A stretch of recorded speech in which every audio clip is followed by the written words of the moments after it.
Nako po mga kababayan, kayo na lang yung bahala humusga ha. Ano kaya sa tingin ninyo? Nasa tamang pag-iisip pa ba kaya itong si Mike Abe mga kababayan? Pero bago tayo patuloy, bumati mo ako ng magandang hapon sa aking mga subscribers, sa aking mga viewers. Maraming salamat sa inyong suporta. Shout out sa inyong lahat. Matatawa ka na lang talaga kay Mike Abe mga kababayan. Kung ano-ano na lang yung pumapasok sa utak nitong si Mike Abe. Nako po. Imbis na patanda ng patanda, tumanda na, itong si Mike Abe, saka siya nagkakaganito. Para bang, iwan ko ba? Para bang may saltik na itong nakabayan. O katulad na lang ng video na ito. Ini-endorso niya na, itong si PNP Chief General Torre mga kababayan, bilang Pangulo daw. Pwede daw na tumakbo bilang Pangulo. Itong si General Torre mga kababayan sa darating na 2028 presidential election. O kayo, kung kayo ang tatanungin ko, nasa tamang pag-iisip ba yung ganong tao? Matanda na ito. Dapat makapag-isip ka Mike Abe ng maayos. Maganda ba yung naisip mo? Maganda ba yung mga pinagsasabi mo? At hangang-hanga siya. Kaya General Torre mga kababayan, dahil nga daw itong si General Torre ngayon ay champion sa boxing. Bihira naman tayong nakakapanood ng boxing mga kababayan na nag-champion na wala man lang kasuntukan. Kasi yung kanyang kasuntukan, alam niya na wala dyan sa pizza na yan. Kaya nga nag-sit siya ng pizza na yun eh. Kasi alam nila na itong si Vice Mayor Basti Duterte ay aalis papuntang Singapore. Kaya nagmamadali, nagsit ng binyo, nagsit ng pizza, na hindi malang tinanong yung kampo ni Basti Duterte kung bakante ka ba sa pizza na ito, Vice Mayor Basti? Sa araw na yan, sa pizza na yan, gaganapin natin yung laban natin. Wala man lang tinanong sa kampo ni Basti mga kababayan, wala nagtanong. Basta na lang siya, nagsit ng pizza, nagsit ng binyo, yun, panalo siya. Dahil nga, wala si Basti. Kasi nga, alam nila na aprobado na yung travel authority ni Basti papuntang Singapore. At pirmado yun mga kababayan ng DILG. Pero itong si Mike Abe, sinto-sinto. Kaya nga. Kaya kay General Torre mga kababayan. O ito na, wag na natin itong mapatagalin. Iwan ko lang kung hindi kayo humahalakhak sa tawa sa mga pinagsasabi ni Mike Abe mga kababayan. Ito na, panoorin natin ito. Pag-uusapan ngayon, kasi talagang matindi ang kasikatan. Isipin mo naman, pati doon sa SONA, binanggit niyang bagong kampiyon. Sanabi ng Pangulo, ang tinutukoy ko po ay si General Nicolas Torre III. Ang matapang, matalino, may paninindigan, may pagmamahal sa bansa, may pagmamahal sa kapwa. General Torre III, PNP, Director General, may tapak. Kahit sino huhulihin, kahit sino inuhuli. Kasi sabi niya, no one is above the law. Kahit sino dapat. Si Mike Abe mga kababayan, pag sa salita, parang sinto-sinto. Para ba akala siguro niya, hindi alam ng taong bayan kung bakit nanalo si General Torre sa ginanap mga kababayan na isang boxing charity match. Wala nga yung kanyang kalaban wala si Basti. Kasi nga nasa ibang bansa. Kasi nga alam naman talaga nitong si General Torre na wala si Mayor Basti Duterte sa pizza na yan. Kaya nga kaagad-agad nagpa-schedule kaagad ng pizza itong si General Torre. At yung binyo mga kababayan dahil alam niya may nagbulong sa kanya. Nalabanan mo sa pizza na yan itong si Basti Duterte kasi nga aalis ng bansa yan. Pupunta ng Singapore yan. Kasi nga pirmado na, aprobado na yung kanyang travel authority papuntang Singapore. Hindi makakasipot yan. Panalo ka dyan. Pero sino yung nakakahiya mga kababayan? Nagmumukha mga tangas. Mambubudol yung Pangulo. Mambubudol si General Torre. Lalong mambubudol itong si Mike Abe mga kababayan. Kaya yung mga subscriber, mga supporters ni Mike Abe, naku po mag-isip kayo. Ito ba? Ganitong klase bang tao ang inyong paniniwalaan? O kita nyo naman, naglabas na ng ebidensya si Basti. Pinakita mga kababayan yung kanyang travel authority at aprobado ng DILG. Kaya hindi talaga makasipot o makakasipot si Basti. Kaya Mike Abby, huwag kang magtanga-tangahan. Huwag mong gawing tanga ang taong bayan. O ito, patuloy natin. Ay, ang iba pong batas, ayan ang paninindigan ng mama. Kaya napakaswerte natin dahil maganda yung pinili ng Pangulo dahil kinalagang PNPG. Maganda ang accomplishment niya. Pati yung 911, pabor na sa taong Pilipino sa Metro Manila. At dahil dyan, dahil siya masyadong sikat na ngayon, parang superstar na sa Pilipinas. Baka sa buong mundo at mga Pilipino pinag-uusapan din. Ang pinag-uusapan ngayon ni Pede. Ano yun? For president na raw or senador sa 2020. Yan yung sinasabi ko. Forget ba? Nag-champion sa isang boxing charity match. Pwede nang maging presidente ngayon. Itong si General Torre, mga kababayan. Tingnan nyo kung gaano kakitid ang pag-iisip nitong si Mike Abby. Dahil pinure ni Pangulong Marcos na isa ring mambubudol itong si General Torre, mga kababayan, na champion, mabait, magaling, matalino, matapang, lahat na, inaangat na yung bangko ni General Torre. Sila na yung nag-angat, mga kababayan. At ngayon, ayun kay Mike Abby, pwede na siyang maging presidente o kaya senador, pwede na siyang tumakbo sa darating na 2028 presidential election. Iwan ko ba, mga kababayan, kung anong klaseng journalist itong si Mike Abby.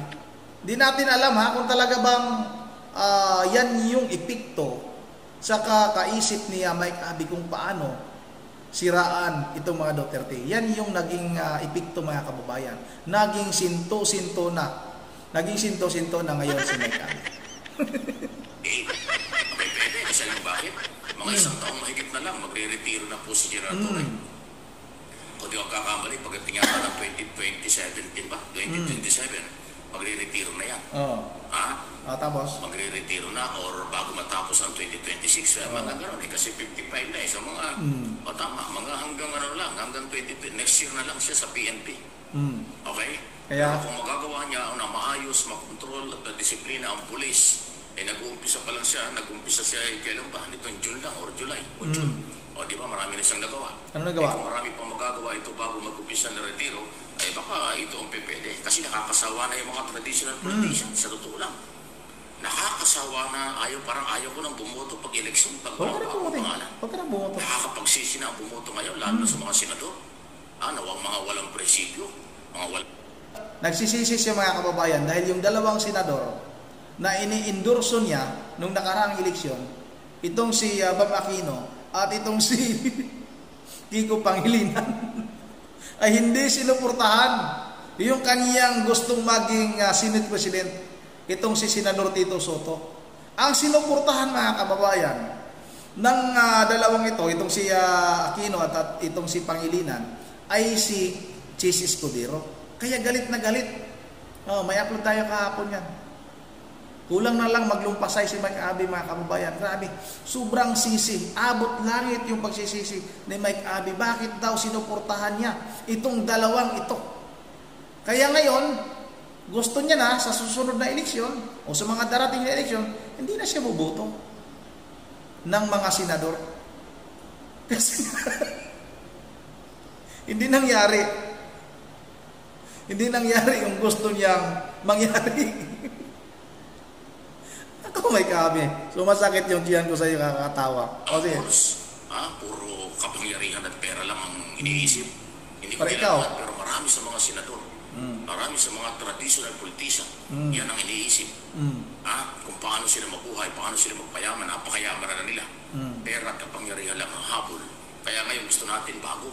Ito si General Torre, hindi naman ho yan politiko. Pero ang ginagawa niya ay para sa bayan talaga. Kaya ako, may dating sa comment section, hindi lang dito sa aking mga channel, paging sa ibang mga channel, ay na nga, for president or senador, si General Torre sa 20. Yun na mga kababayan, ito na, si tawagin Speaker Martin Romualdez Alam naman natin mga kababayan na nagpahayag na talaga na tatakbo yan bilang presidente sa darating na 2028 presidential election. Ito na. Tina-traitor na ni Mike Abe. Itong si mga kababayan, itong si tawag nito mga kababayan, itong si Speaker Martin Romualdez. Bumaliktad na. Dito na siya susuporta kay General Torre. Naku po, mukhang mayroong mayroong babawian mga kababayan. Mayroong tatanggalin sa payroll ni Tambaluslos nito. Naku, abangan natin. O, yun. Subukan natin. Bakit hindi? Subukan naman ang tapang at talino nitong mamang ito. May prinsipyo. Di ba? O kaya Vice President, national position talaga ang kanyang hahawakan dapat. President, Vice President o Senador pwede. Kasi ibang tapang at galing niya. Yung kumpara dyan sa mga senador ngayon at mga dating senador, naku, pagsisisihan natin. Talagang mapipili mo na lang, iilan na lang po ang senador na pagkakatiwalaan natin. Pati nga yung Pangmakino na yan, tsaka yung Pangilinan na yan. Akala ko matitino. Akala natin maninindigan, pero dahil lang para sa posisyon, isang posisyon lang ibinigay sa kanila. Ipinagpalit ang humahanga sa kanila at naniniwala sila magiging oposisyon totoo. Hindi naman pala. Galit na galit. Oo, di ba? Sabi ko sa inyo Galit na galit siya kay Pam Aquino at Kiko Pangilinan.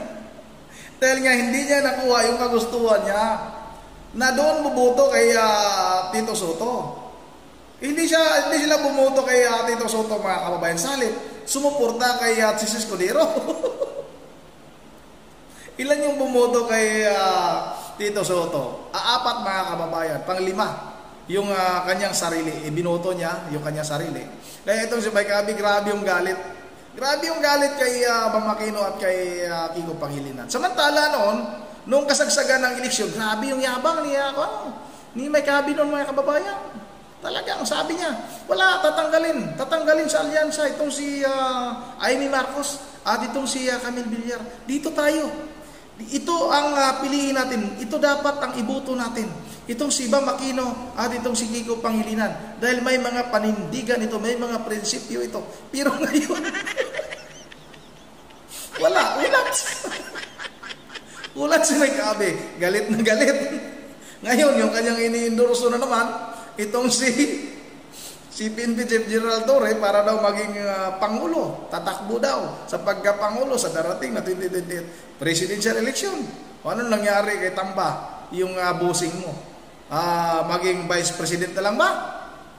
O baka mga kababayan, itong si PNP Chief General Torre yung maging Vice. Tapos President naman itong si Romualdez. Ako po, magkalit-silitsi na yung ating bansa niyan. Yun ang dito lang muna at bago tayo magtatapos ay mag-shoutout lang muna tayo. Shoutout tayo kay Member J. Veral Didios ng Pulilan, Bulacan. Shoutout na rin hindi ayaw lumabas yung ating internet Sa mga apo pala ni Member J, si Coco, si Dion at saka si Yuri. Naku po, ayaw lumabas mga kababayan. Ayan, dilim. Ayaw lumabas yung internet. Hindi umaabot yung wifi natin dito. Yun ang dito lang muna hindi aabot yung ating internet dito mga kababayan. Hindi natin ma-shout out yung ating mga viewers. Yun ang dito lang muna at once again, this is Rondy TV mo. Ito na, lumabas pa. Shout out mo tayo ng ilan. Para naman may ma-shout out tayo dito. Yung mga nagko-komento dito, i-shout out muna natin. Shout out kay Pilma Abidas, shout out kay Milon Josbats. Shout out na rin kay Jin Sio Lacurti. Shout out kay Admundi Palasuri. Kay Asun Ihanda. Shout out kay Ma'am Joyce ng Japan Ingat kayo dyan Ma'am Joyce nilindol yata yung Japan. May tsunami pa. Ingat kayo dyan Ma'am Joyce. Shout out na rin kay Fast Track Kiji. Shout out na rin kay Don Hugo. Shout out kay Nulia Lubiriano.